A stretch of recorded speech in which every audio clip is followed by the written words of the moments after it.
Okay, so this is one of these jobs that I normally wouldn't video record. So it's I don't even know what year it is, a Toyota Corolla.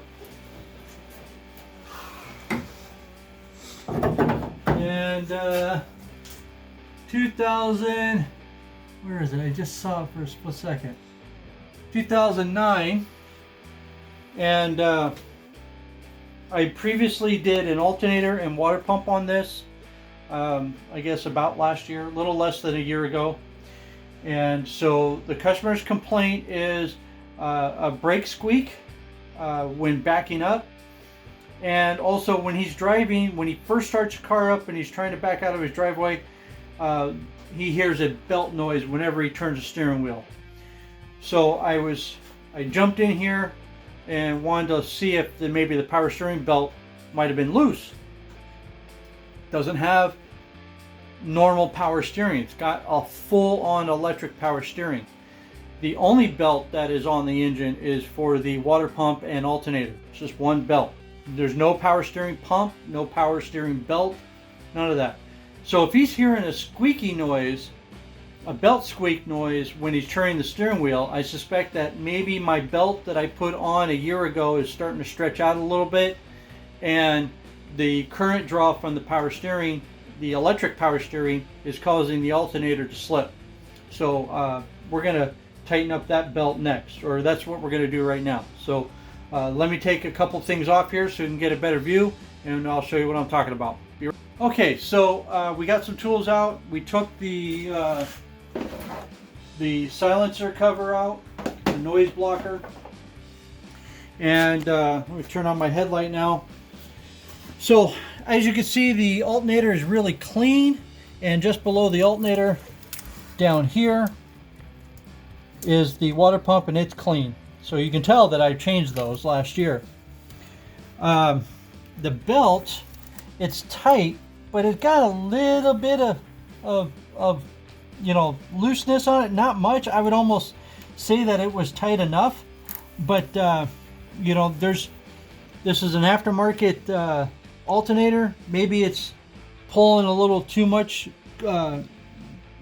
torque onto the belt. I'm not sure.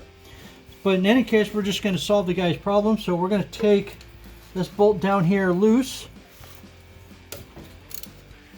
It doesn't have to be all the way, just a little bit. We're going to switch sockets. Grab our 12. The other one was 14. This one's a 12. We're just going to, a little bit there. And then we're going to grab our ratchet wrench, just because it's simpler to use it this way, and just put a couple more turns and feel that. Okay, we're going to do some more and feel it, and maybe, yeah, that's definitely a lot tighter now. Okay, so we're going to leave it like that. We're going to tighten everything back up.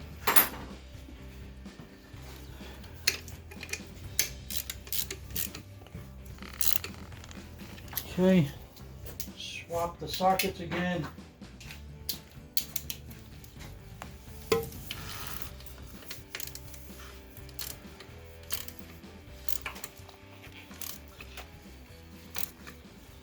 There.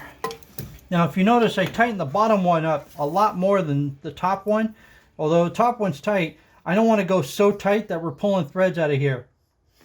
So I will always tighten the pivot bolt a lot more than I will the tensioner bolt. Okay, so now that that's done, we're going to put the vehicle up in the air, pull the wheels off, and do a brake inspection. So we'll be right back. Okay, so we're got all the wheels off. We're going to do a brake inspection. Now let me talk to you about Toyotas and some of the other cars that do this. These are drum brakes. And let's just say you can't get the drum off. This one I could, but this is for instructional purposes. We're saying that the drum can't come off. So what they provide are two holes, and I believe these are 8mm diameter holes. So we use two bolts, like so. They're threaded right into the drum. Now, ideally, you want to get 2 bolts that have the same same head on it, okay? And I'm just using this for simplicity, but you can use a ratchet. But you just drive it in. Now, this came off really easy, so it's not a good instruction, but what will happen is it will start to pull pressure on the hub here, try to pull the drum away, because the bolts are pressing against the hub, trying to pull the drum away, but the drum is stuck. So when you get to the point where the bolts get really hard to turn, all you got to do at that point is take a hammer and just give it a good tap. And the vibration should knock everything loose and the drum will go pop and pop out. Sometimes you'll get a ring of rust right at the very edge, and you'll have to do the same thing. But we'll walk this drum off like so. We'll take the bolts back out.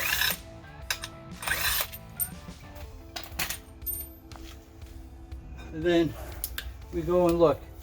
Notice how I pulled this off.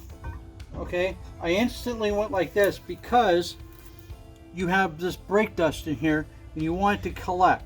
You don't want it to fall out, and you kind of don't want to breathe it either.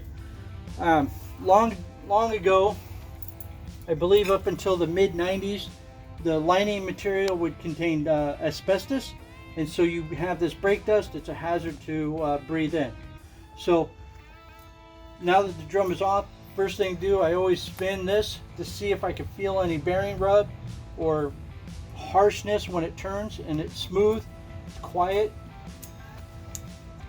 So that's one thing aspect of it. Next is looking at the lining between the outer edge of the lining and the backing plate. So we look at the thickness here. Now, to the untrained eyes, looks very thin. However, when comparing this to a brake pad, the brake pad surface area is only about that far, that much. So the pad has to be really thick. It's going to wear down. We got a nice airplane going across. Now, because the surface area is so much longer, it doesn't need to be so thick.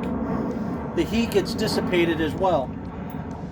So these only come brand new with about 3 millimeters of thickness, sometimes not even that thick. And they can go as far down as 1 millimeter for drum brakes before we can recommend them. So I can tell visually that these are fine, but we'll get a special tool. Next thing, sometimes you have to use a screwdriver, but you pull back the boot on the wheel cylinder just to see if there's brake fluid in there, and there shouldn't be. If there is, then the wheel cylinder has to be changed. See here, that's dry. That's just a little bit of assembly lube that they use when they assemble the wheel cylinder. We make sure that it gets put back and the wheel cylinder is good. Next, I kind of give it a tap to see if anything is loose. Everything looks good and tight, so I would say these drum brakes are good. Now, this is what I do. It's up to you if you want to follow this or not, but this is just for me. We have a lot of brake dust in here, and we're going to go get rid of it. So I walk over to my trash can.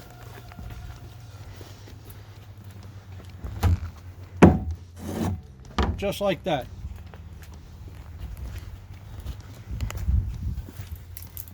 Okay, let me get a tool here. This is a brake measurement tool.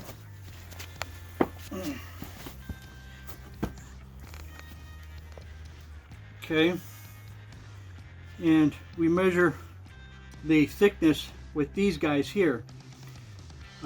That's 2 millimeter.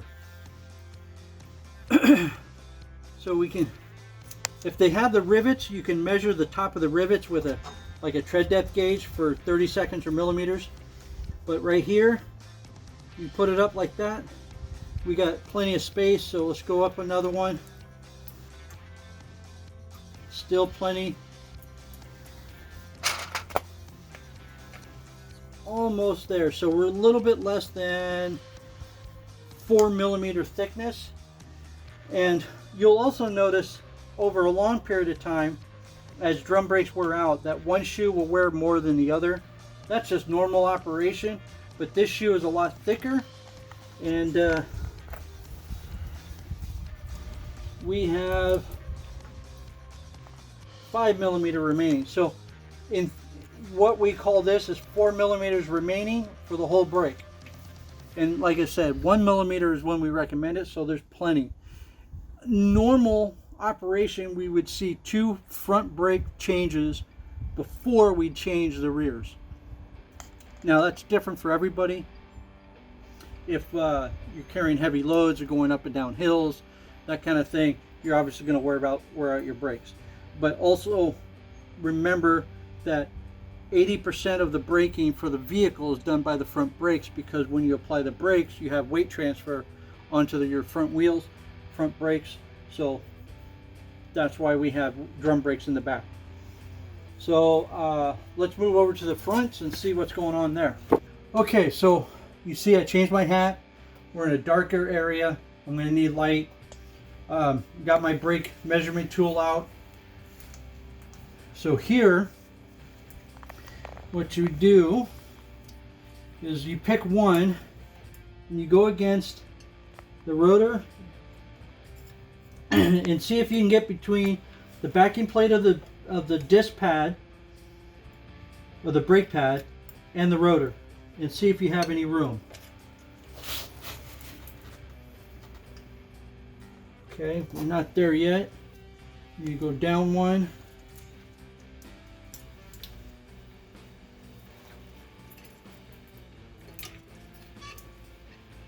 Okay, right there, and we got a little bit of play.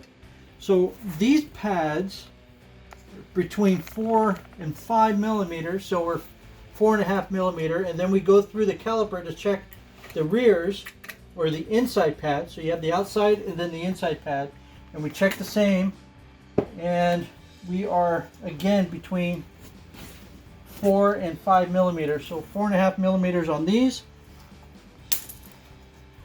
Check it, see if everything is loose or anything is loose.